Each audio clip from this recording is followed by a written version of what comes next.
नमस्कार साथियों, मैं नीरज आर्य। साथियों, बुद्धिस्टों का, नास्तिकों का कहना है कि ये सृष्टि अपने आप बनी है, इसको बनाने वाला कोई नहीं है। और उदाहरण के लिए ये लोग डार्विन की थ्योरी ज़्यादा लेते हैं, क्योंकि हम लोगों ने स्कूल कॉलेजों में वही ज़्यादा पढ़ी है, तो उसका उदाहरण ले लेते हैं। लेकिन ये तब तक ठीक था जब तक हमें मल्टीपल गैलेक्सियों का ज्ञान नहीं था, हमें और अन्य तारों का ज्ञान नहीं था। अब मल्टीपल गैलेक्सियों में जितने भी हमारी, जैसा हमारी उदाहरण के लिए हम अपनी गैलेक्सी ले लेते हैं, अपनी आकाशगंगा ले लेते हैं। हमारी आकाशगंगा में अरबों खरबों तारे हैं, और उन अरबों खरबों तारों के, उनके ग्रह हैं, फिर उनके उपग्रह हैं। एक एक चीज़ व्यवस्था से चल रही है। और अनंत जितने भी आकाशगंगाएँ हैं, गैलेक्सियाँ हैं, सब में एक एक तारा, एक एक उनके ग्रह उपग्रह, सब में व्यवस्था है। तो डार्विन की थ्योरी वहाँ पर काम करती जहाँ पर खाली एक सौरमंडल होता पूरे ब्रह्मांड में, तो काम कर सकती थी।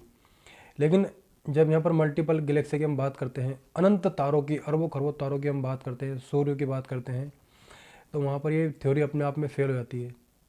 इसका मतलब है कि जिसने व्यवस्था, अगर कहीं पर व्यवस्था में दिखाई दे रही है, तो इसका मतलब उसका व्यवस्थापक होगा, उसका बनाने वाला होगा। क्योंकि पदार्थ भारी फोर्स के बिना क्रिया नहीं कर सकता। आज की मॉडर्न साइंस भी मानती है कि पदार्थ भारी फोर्स के बिना क्रिया नहीं कर सकता।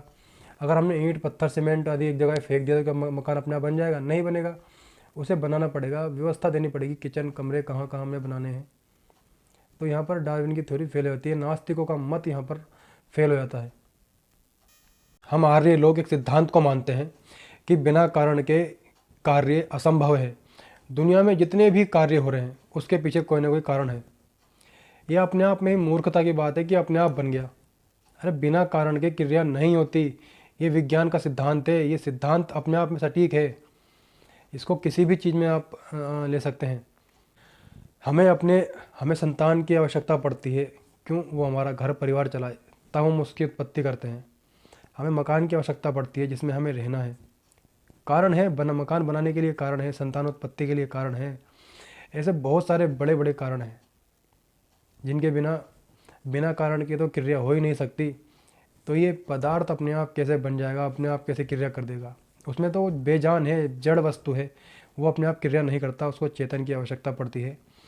और जिसने ये सब कुछ बनाया है, जिसने ये पृथ्वी आदि, सूर्य, चंद्रमा, अनंत गैलेक्सियाँ बनाई हैं, अनंत ब्रह्मांड की रचना की है, उसी को हम ईश्वर बोलते हैं। जय श्री राम।